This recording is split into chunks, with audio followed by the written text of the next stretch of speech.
Hi guys! So, makikiuso tayo ngayon at gagawa tayo ng account sa Threads. Ito yung bagong social media app na nilaunch ng Meta.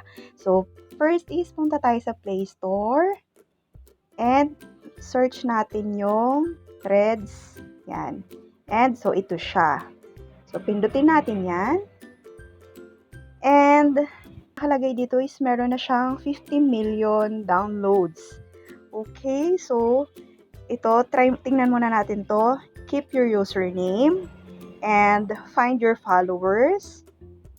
Connect over conversation. So, para talaga siyang Twitter. Share your point of view on an open social network. Okay. Set the tone.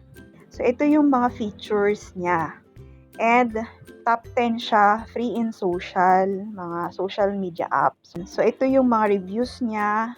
So, mas marami naman yung natuwa kasi mas marami yung 5 stars. Okay, so, try na natin siyang install. Threads and Instagram app. So, mas mabuti kung meron ka ng Instagram app. Okay, para mas mabilis mong magamit tong app na to. Okay? So, ito na. Okay na siya. And then, i-open na natin. Extension nga to ng Instagram. Kasi sa Instagram, more on pictures, photos, mga reels. Pero dito sa Threads, more on sharing of ideas, opinions, through text. So, ito na yung Instagram account ko. And kung meron ka Instagram account, automatic na lalabas na yan dyan. And, pindutin mo lang.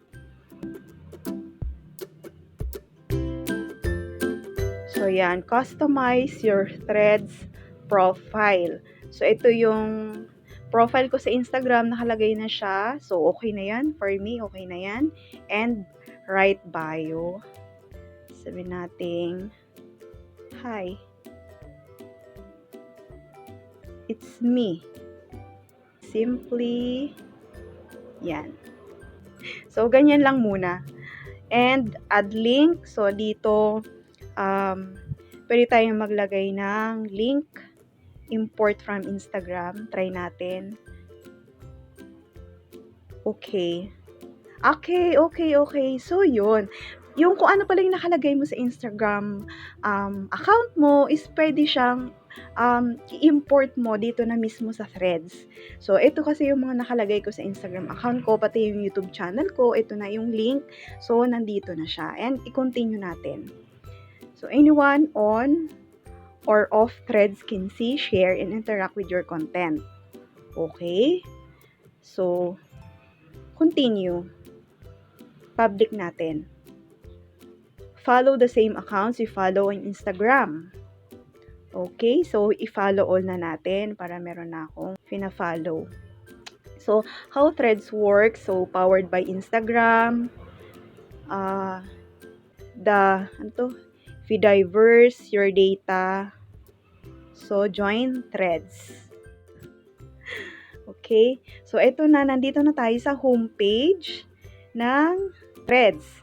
So, ito yung mga finalo ko. Ito si Nadine Samonte. Kasi, finalo ko yan si Pia. So, ito Instapray, Moira. So, halos lahat na siguro ng may Instagram account ay meron na ding Threads. So, yon. Yan. So, pwede ka rin mag-share dito ng pictures. Ito si Vong. Pictures and videos. I think, basta alam ko pwede ka rin mag-share dito ng videos. So, ito pong heart means like, and ito comment, and then ito repost, and ito yung share. Ito search. So, pwede tayo dito mag-search ng may mga Threads account din. So, ito. Halos lahat sila meron na ito mga social media influencer. Si Zainab, meron na din siyang Threads.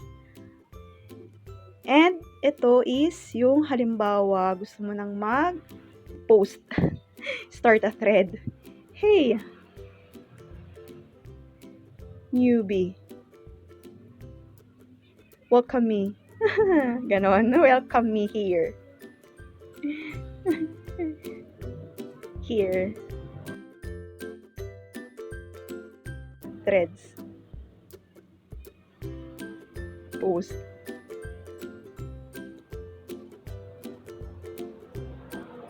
So, naka-post na yon. And, eto, ano to? Oh, may nag-follow na agad sa akin. 2 minutes ago, 2 minutes ago, 2 minutes ago.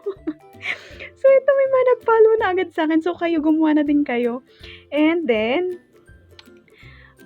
so, ito na yung pinaka-profile natin. So, meron na akong 3 followers. And ito yung pinakauna kong post. So, yun, nakakatuwa siya. And ito yung, kung ano yung nasa Instagram ko talaga na account, ito na din siya. So, pwede nating i-edit yung ating profile anytime pag gusto natin. And pwede nating i-share. Halimbawa, pwede mong i-share sa yung Facebook, sa Messenger mo, or sa Instagram, sa chat. And, thank you sa mga nag-follow agad sa akin. So, follow back ko sila.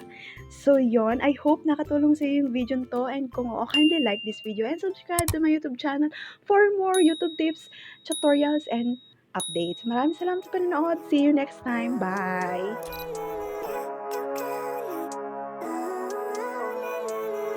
Living life, every day, late at night, not okay. All I want, and I pray, all I need are some better days.